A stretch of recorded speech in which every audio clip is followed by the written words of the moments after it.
ربیع الاول کا مہینہ اسلامی کیلنڈر کا وہ اہم مہینہ ہے جسے حضور صلی اللہ علیہ وسلم سے ایک خاص نسبت ہے۔ اسی مہینے میں آپ کی ولادت ہوئی، اسی مہینے میں آپ کی وفات ہوئی۔ آپ صلی اللہ علیہ وسلم کا دنیا میں آنا باعث رحمت تھا۔ وما ارسلناک الا رحمتا للعالمین۔ آپ صلی اللہ علیہ وسلم کی دنیا میں آمد کو اللہ تعالیٰ نے ایک احسان قرار دیا ہے۔ قرآن پاک میں اللہ تعالیٰ فرماتے ہیں لقد من اللہ علی المؤمنین اذ بعث فیہم رسولا منہم یتلو علیہم آیاتہ ویزکیہم ویعلمہم الکتاب والحکمہ وان کانوا من قبل لفی ضلال مبین۔ یقیناً اللہ تعالیٰ نے مومنوں پر احسان فرمایا جب ان کے اندر ایک رسول انہی میں سے اٹھایا جو ان پر اس کی آیات پڑھتا ہے، ان کا تزکیہ کرتا ہے، انہیں کتاب اور حکمت کی تعلیم دیتا ہے، اور بے شک اس سے پہلے وہ کھلی گمراہی میں مبتلا تھے۔ اللہ سبحانہ و تعالیٰ کا یہ احسان بطور احسان ذکر کیا گیا ہے قرآن پاک میں، اور آپ کی شخصیت یا آپ کے فرائض منصبی کی اہم علامات اور خصوصیات یہاں پر ذکر کی گئی، اور وہ کیا ہیں کہ آپ اللہ کی آیات پڑھ کر سناتے ہیں، تزکیہ کرتے ہیں، کتاب اور حکمت کی تعلیم دیتے ہیں، اور آپ سے پہلے لوگ کھلی گمراہی میں تھے۔ اس سے یہ پتہ چلتا ہے کہ جب تک آپ کی ذات سے نسبت نہ ہو، تعلق نہ ہو اور درست تعلق نہ ہو، اس وقت تک انسان صحیح راہ پر ہو سکتا ہی نہیں، ہدایت پا سکتا ہی نہیں۔ جب تک آپ کے ساتھ ہمارا تعلق درست نہیں، آپ کی ذات سے صحیح معنوں میں فیض نہیں اٹھایا جا سکتا۔ اس کو آپ ایک چھوٹی سی مثال سے سمجھ سکتے ہیں کہ مثلاً اگر اس بلب کا تعلق مین پاور ہاؤس سے نہ ہو تو محض ایک بلب کا یہاں نظر آنا کچھ فائدہ نہیں دے گا۔ آپ صلی اللہ علیہ وسلم کا وجود سراجم منیرا تھا، روشن چراغ، لیکن اس چراغ سے ہماری ذات کو فائدہ اسی وقت پہنچ سکتا ہے جب ہمارا اس سے تعلق ہو۔ اگر سورج پوری آب و تاب سے چمک بھی رہا ہو مگر ہم کسی کمرے میں چھپ کر بیٹھے ہوئے ہوں تو ہمیں اس کی روشنی نہیں پہنچ سکتی۔ سورج کی روشنی سے فائدہ اٹھانے کے لیے ضروری ہے کہ ہم کمرے سے باہر آئیں، خول سے باہر نکلیں، اور اپنے اور سورج کے بیچ میں سے ہر رکاوٹ اور ہر چیز کو ہٹا دیں تاکہ براہ راست اس کی کرنوں سے فائدہ اٹھا سکیں۔ بالکل اسی طرح اللہ کے رسول صلی اللہ علیہ وسلم جن کو سراج منیرہ کہا گیا، چمکتا چراغ، اس کی روشنی سے بھی اسی وقت فائدہ اٹھایا جا سکتا ہے جب آپ کے ساتھ ہمارا ایک براہ راست تعلق ہو، صرف لوگوں کی زبانی کلامی سنی سنائی باتیں ہی نہ ہوں، صرف لوگوں کی بتائی ہوئی چند علامات یا چند خصوصیات ہی ہمارے سامنے نہ ہو، بلکہ ہمارا آپ کی ذات کے ساتھ ایک براہ راست تعلق بھی ہو۔ اب آپ دیکھیے کہ وہ تعلق کن بنیادوں پر ہو، ہم آپ کے ساتھ کیسا تعلق رکھیں، ہم آپ کے لیے کیا کریں، اور آپ ہمارے لیے کس طرح فائدہ مند ہیں، اور آپ ہمارے لیے کس طرح باعث رحمت ہیں۔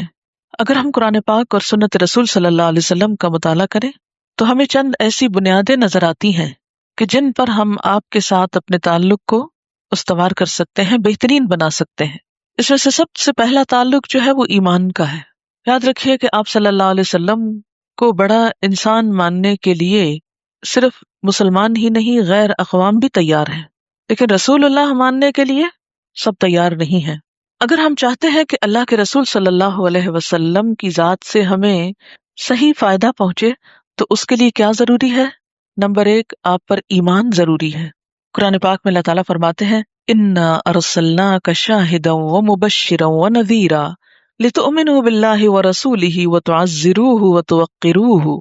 ہم نے آپ کو گواہ بنا کر، خوشخبری دینے والا بنا کر اور ڈرانے والا بنا کر بھیجا تاکہ تم اللہ پر ایمان لاؤ اور اس کے رسول پر، اور اس کی مدد کرو اور اس کی عزت کرو۔ تو آپ کو دراصل بھیجا ہی کس لیے گیا ہے؟ لِتُؤْمِنُوا بِاللَّهِ وَرَسُولِهِ، کہ ایمان لاؤ اللہ کے بعد اللہ کے رسول پر صلی اللہ علیہ وسلم۔ پھر ایمان میں یہ چیز بھی شامل ہے کہ قُلْ يَا أَيُّهَا النَّاسُ إِنِّي رَسُولُ اللَّهِ إِلَيْكُمْ جَمِيعًا، کہ آپ سب لوگوں کی طرف اللہ کے رسول ہیں۔ جیسے یہاں فرمایا گیا آپ کہہ دیجئے اے لوگو میں تم سب کی طرف اللہ کا رسول بنا کر بھیجا گیا ہوں، یعنی آپ کی رسالت سب انسانیت کے لیے۔ پھر اس کے بعد ایمان میں یہ بھی ضروری ہے کہ آپ کو آخری نبی مانا جائے اور آپ کے بعد کوئی اور نبی نہ سمجھا جائے، یہ بھی آپ پر ایمان کا حصہ ہے۔ اگر ہم یہ سمجھیں کہ آپ کے بعد کوئی اور رسول آیا یا کوئی نبی آیا تو یہ دراصل آپ کے حق میں ایک خیانت ہوگی، آپ کے مقام کو کم کرنے کا باعث ہے۔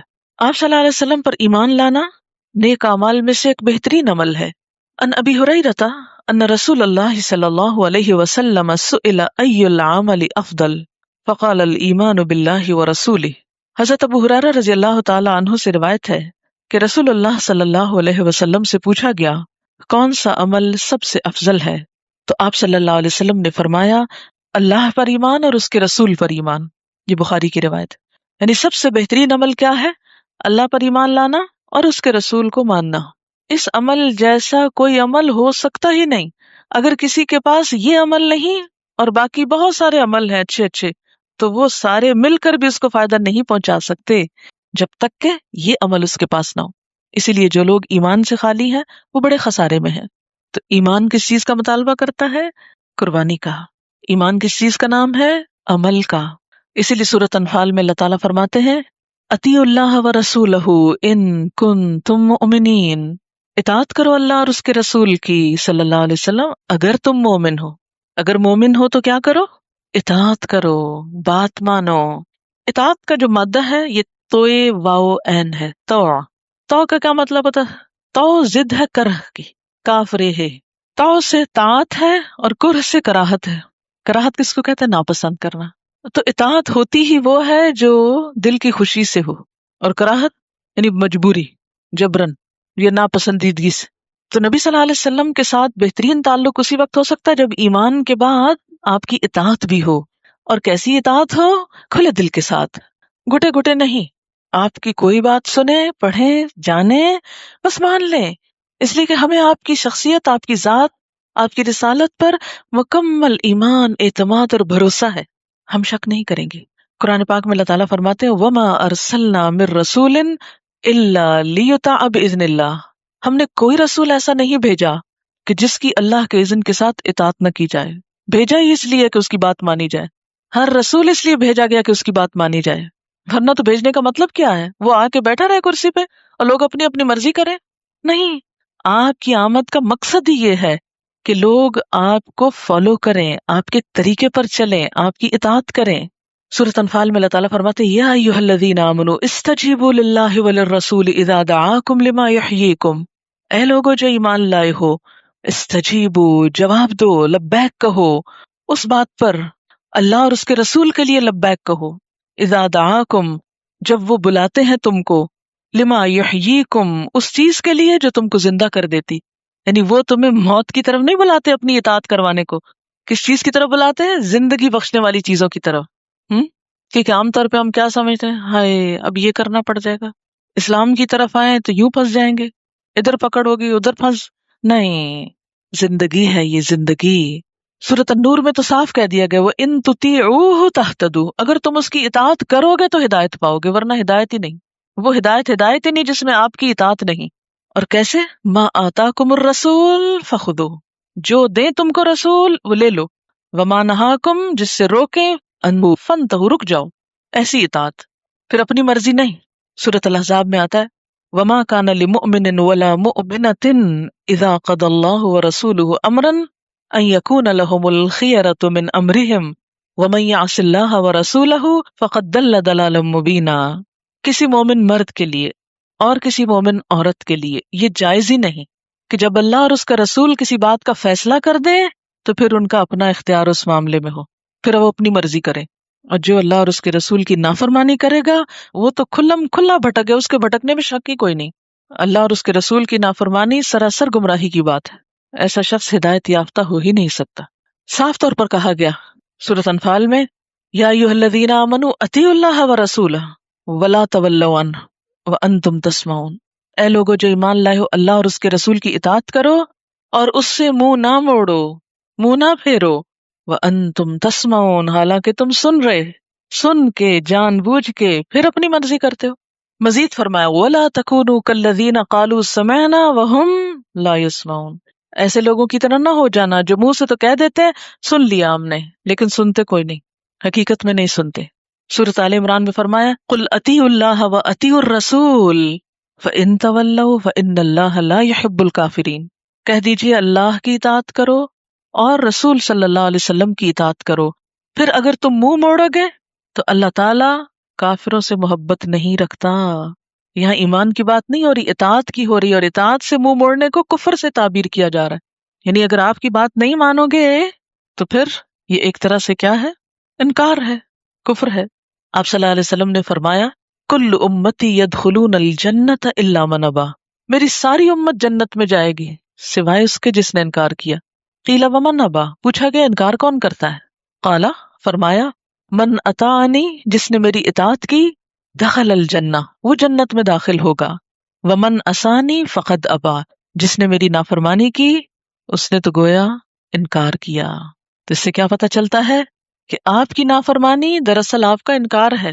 یعنی وہی بات نا کہ رسول ماننے کا مطلب کیا ہے؟ اگر آپ نے بات ہی نہیں ماننی آپ کی، پھر تو آپ کا آنا نہ آنا برابر ہے نا.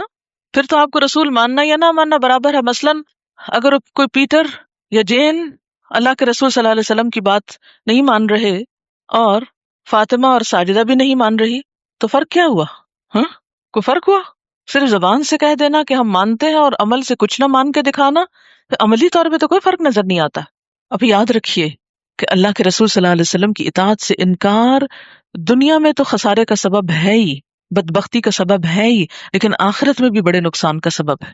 قرآن پاک میں اللہ تعالیٰ فرماتے ہیں یوم تقلب وجوہہم فی النار، جس دن ان کے چہرے آگ میں الٹ پلٹ کیے جائیں گے، الٹ پلٹ. یقولون، وہ کہیں گے، یا لیتنا، اے کاش کہ ہم، اطعنا اللہ و اطعنا الرسول، کاش ہم اللہ اور رسول صلی اللہ علیہ وسلم کی اطاعت کرتے، بات مان لیتے. ایک اور جگہ پر آتا ہے یوم یعض الظالم علی یدیہ، جس دن ظالم اپنے دونوں ہاتھوں پہ کاٹے گا. یہ حسرت اور ندامت کی علامت ہوتی ہے نا، ہاتھوں پہ کاٹنا، اپنے ہی ہاتھ کاٹنا. ساتھ کیا کہے گا؟ یقول، کہے گا یا لیتنی، اے کاش کہ میں، اتخذت مع الرسول سبیلا، رسول کے ساتھ اپنا رستہ بناتا، رسول صلی اللہ علیہ وسلم کا رستہ اختیار کرتا، میں اپنا رستہ ان کے ساتھ رکھتا، ان کے طریقے پہ چلتا. سورۃ النساء میں آتا ہے یومئذ یود الذین کفروا، اس دن کافر یہ خواہش کریں گے، چاہیں گے، جنہوں نے کفر کیا، وعصوا الرسول، اور رسول کی نافرمانی کی، وہ چاہیں گے کیا؟ لو تسوا بہم الارض، کاش زمین ان پہ برابر کر دی جائے. یعنی زمین پھٹے وہ سما جائے اور اوپر سے جیسے پلستر کر دیا جاتا نا، کہ پتہ ہی نہ چلے ہم کوئی تھے بھی. ولا یکتمون اللہ حدیثا، اور وہ اللہ سے کوئی بات نہ چھپا سکیں گے. سورۃ نور میں فرمایا فلیحذر الذین یخالفون عن امرہ ان تصیبہم فتنۃ او یصیبہم عذاب علیم. ان لوگوں کو جو آپ کی مخالفت کرتے ہیں ڈرنا چاہیے، یعنی آپ کے حکم کے خلاف جو چلتے ہیں ان کو ڈرنا چاہیے. کس بات سے؟ کہ وہ کسی فتنے میں مبتلا نہ ہو جائیں یا ان کو کوئی دردناک عذاب نہ گھیرے. جس سے کیا پتہ چلتا ہے کہ آپ کی اطاعت سے انکار فتنوں، مصیبتوں کا سبب ہو سکتا ہے، اور اس کے برعکس جو اطاعت کرے اس کے لیے خوشخبریاں بھی ہیں. فرمایا وَمَن يُطِعِ اللَّهَ وَالرَّسُولَ فَأُولَٰئِكَ مَعَ الَّذِينَ أَنْعَمَ اللَّهُ عَلَيْهِمْ، جو لوگ اللہ اور رسول صلی اللہ علیہ وسلم کی اطاعت کرتے ہیں، یہی لوگ ان لوگوں کے ساتھ ہوں گے جن پہ اللہ نے انعام کیا، نبیوں میں سے، صدیقین میں سے، شہیدوں میں سے، صالح لوگوں میں سے. وَحَسُنَ أُولَٰئِكَ رَفِيقًا، اور یہ کتنے اچھے دوست ہیں. ذَلِكَ الْفَضْلُ مِنَ اللَّهِ، یہ اللہ کا فضل ہے. وَكَفَىٰ بِاللَّهِ عَلِيمًا، اور جاننے کے لیے اللہ ہی کافی ہے کہ یہ کتنا بڑا فضل ہے. تم لوگ تو جان ہی نہیں سکتے، دیکھا جو نہیں. وَمَن يُطِعِ اللَّهَ وَرَسُولَهُ يُدْخِلْهُ جَنَّاتٍ، جو اللہ اور اس کے رسول کی اطاعت کرے گا اللہ اسے باغوں میں داخل کرے گا، تجری من تحتها الانہار، جن کے نیچے نہریں بہ رہی ہوں گی، خالدین فیہا، اس میں ہمیشہ رہنے والے ہیں. وذالک الفوز العظیم، اور یہ ہے بہت بڑی کامیابی. اور پھر آپ کی اطاعت صرف آپ کے دور کے لوگوں کے لیے نہیں تھی، سب لوگوں کے لیے ہے، ہمارے لیے بھی ہے. آپ صلی اللہ علیہ وسلم کو وما ارسلناک الا رحمتا للعالمین، سب کے لیے بھیجا گیا ہے. فرمایا آپ نے خود ترکت فیکم امرین، میں تم میں دو باتیں چھوڑ کر جا رہا ہوں، لن تدلوا ما تمسکتم بہما، ہرگز نہ بہکو گے، بھٹکو گے جب تک ان دونوں کو تھام کے پکڑ کے مضبوط رکھو گے. کتاب اللہ و سنت رسول، ایک تو اللہ کی کتاب ہے اور دوسرے اس کے رسول صلی اللہ علیہ وسلم کی سنت ہے. حضرت معاذ بن جبل کو آپ صلی اللہ علیہ وسلم نے کیا پوچھا جب انہیں یمن کی طرف رخصت کر رہے تھے گورنر بنا کر؟ کس کے مطابق فیصلے کرو گے؟ ان کا اللہ کی کتاب کے مطابق. اگر وہاں نہیں تو حضور صلی اللہ علیہ وسلم. تو اس سے کیا پتہ چلتا ہے کہ آپ کے دور میں بھی جو لوگ آپ سے دور تھے وہ بھی آپ کی ہدایت اور اطاعت کے مطابق کام کرتے تھے. آپ صلی اللہ علیہ وسلم نے یہ بھی فرمایا من رغب عن سنتی، جس نے میری سنت سے منہ موڑا، منہ پھیرا، فلیس منی، اس کا مجھ سے کوئی تعلق نہیں، وہ مجھ سے نہیں. ہم دیکھتے ہیں کہ صحابیات اور صحابہ کرام اپنی زندگی میں کس طرح حضور صلی اللہ علیہ وسلم کی اطاعت کرتے تھے. مثلاً حضرت ام سلمہ رضی اللہ تعالیٰ عنہا ایک مرتبہ بال بندھوا رہی تھی. نبی صلی اللہ علیہ وسلم خطبہ دینے کے لیے کھڑے ہوئے. زبان مبارک سے ایھا الناس کا لفظ نکلا. فوراً کہنے لگی بال باندھنے والی سے میرے بال باندھ دو.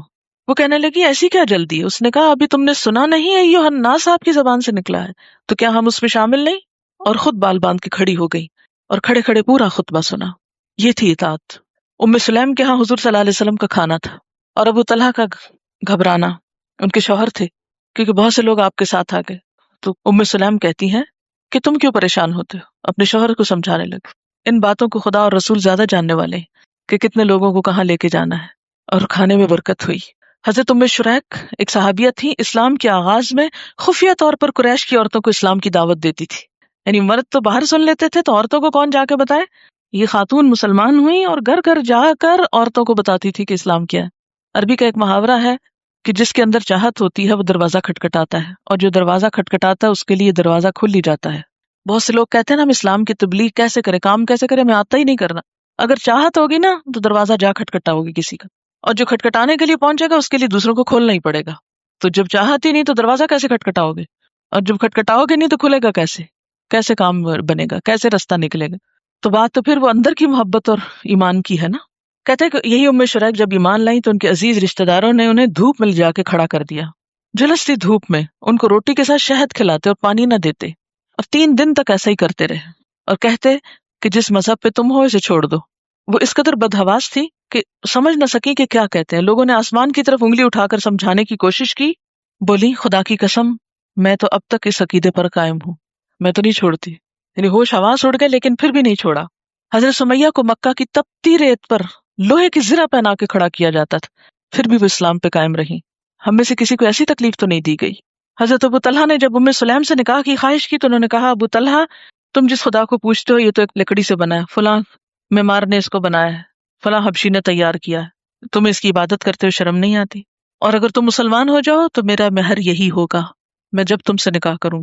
اور اس طرح عورتوں نے نہ صرف یہ کہ عورتوں کو بلکہ مردوں کو بھی اسلام کی طرف مائل کیا. لیکن اطاعت کے ساتھ ساتھ ایک اور چیز جو بہت ضروری ہے وہ اتباع ہے. اطاعت تو وہ ہوتی ہے کہ جس میں کوئی کچھ کہے تو آپ کر کے دکھائیں. اتباع کیا ہے؟ کسی کے فٹ سٹیپس کو فالو کرنا. اچھا کسی کے فٹ سٹیپس کو کیا فالو کرنا کہ بے شک اس کا منہ دوسری طرف ہو، آپ کی طرف بیک کر کے وہ جا رہا، وہ نہ دیکھ رہا ہو پیچھے، مگر آپ اس کے پیچھے پیچھے چلتے جائیں. وہ کہے نہ بھی اشارے سے بات سمجھے. یہ سچی محبت کی علامت ہوتی ہے. اللہ فرماتے ہیں قل ان کنتم تحبون اللہ فاتبعونی، کہہ دیجیے اگر آپ اللہ سے محبت کرتے ہو تو میرا اتباع کرو. یحببکم اللہ، اللہ تم سے محبت کرے گا. ویغفر لکم ذنوبکم، اور تمہارے گناہوں کو معاف کر دے گا. واللہ غفور الرحیم، اور اللہ غفور الرحیم ہے. اللہ کی محبت ثابت کیسے ہوتی ہے، سچ کیسے ہوتی ہے؟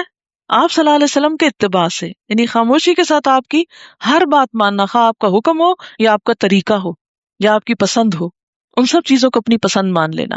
اس کا فائدہ کیا ہوگا؟ اللہ کی محبت نصیب ہوگی، اور کیا ہوگا؟ گناہوں کی معافی ملے گی. اور یہ ایمان کا تقاضا ہے. حضرت عبداللہ بن عمر کے بارے میں آتا ہے کہ آپ صلی اللہ علیہ وسلم نے سونے کی انگوٹھی پہنی تو صحابہ نے بھی بنوا لی. آپ نے اتاری، سب نے اتار دی. نہ آپ نے کہا پہننے کو نہ اتارنے کو، لیکن دیکھ کر. نماز کی حالت میں جوتے اتارے، پیچھے سب نے اتار دیے. نماز کی حالت میں قبلے کا رخ پھیرا، پیچھے سب نے خاموشی سے پھیر لی، پوچھا ہی نہیں. اور آخری چیز محبت اور احترام. آپ کی محبت ایمان کا حصہ ہے.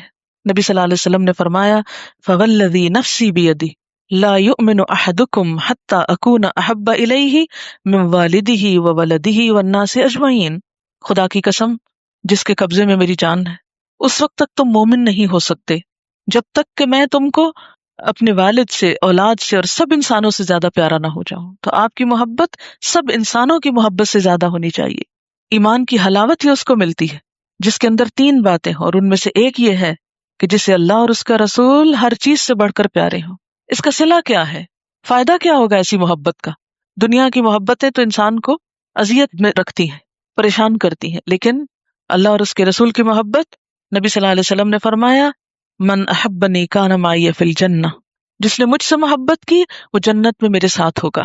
المرء مع من احب، انسان اسی کے ساتھ اٹھایا جائے گا جس کے ساتھ وہ محبت کرتا ہوگا. لیکن یہ محبت محض جذباتی محبت نہیں، اصولی محبت ہے.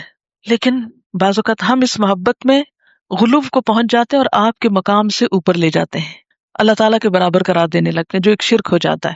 حضرت انس سے روایت ہے کہ صحابہ کو حضور صلی اللہ علیہ وسلم سے بڑھ کر کوئی محبوب نہ تھا، لیکن جب وہ آپ کو دیکھتے تو آپ کی تعظیم کے لیے کھڑے نہ ہوتے، کیونکہ صحابہ کو پتا تھا کہ آپ اس بات کو پسند نہیں کرتے۔ آج ہمارے ہاں کیا ہے، بالکل الٹ کام کر رہے ہیں۔ آپ کے نام پہ جو محفل سجائی جاتی ہے اس میں درود شریف کھڑے ہو کر پڑھا جاتا ہے، حالانکہ نماز جیسے فرض میں بیٹھ کے پڑھا جاتا ہے۔ پھر اسی طرح صحابہ کرام کو آپ سے اتنی محبت تھی، لیکن کبھی کسی نے آپ کا برتھ ڈے سیلیبریٹ نہیں کیا، بلکہ اس دن چونکہ آپ کی وفات کا دن تھا تو صحابہ کے دل زیادہ غمگین اور رنجیدہ ہوتے تھے، ہم نے اس کو جشن اور عید کا دن بنا لیا۔